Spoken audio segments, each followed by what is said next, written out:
अरे दुल्हन, तुम लोग काहे चुपचाप बैठे हो? अरे कुछ तो बातचीत करो।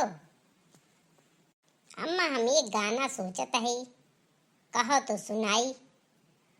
इनकी बुढ़िया मोटी ताजी सी, लगती वो गेंडा हाथी सी।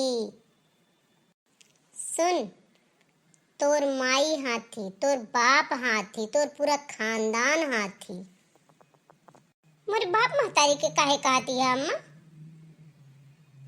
तो तू हमका हाथी कैसे कहू? हम तुमका कहाँ कहन? हम तो तुम्हारा नाम नहीं लिए अम्मा। हम तो गाना गावत रहे। सब जानते हैं हम।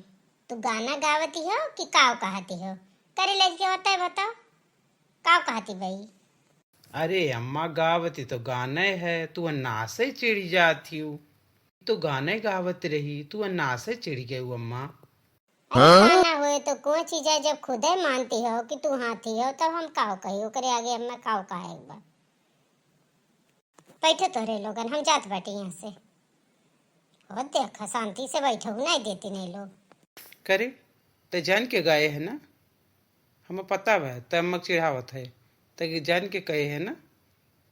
हैं? तो काव कहा चाहत बाटे हो? डायरेक्टे कही का? तो गनवा माध्यम से कही दिहन तो अम्मा काव है का ये चाहत बाटे, डायरेक्ट मुंह कही का? अब तो अम्मा नाराज हुई के चली गई। अम्मा समझ गई तो का खेला कहती बैठी हो। देखा, गाना के माध्यम से हमरे अम्मा कहती हो। हैं? का चाहता है तो कुछ कही का? भागो दादा, बहुत टेढ़ी हुई तो।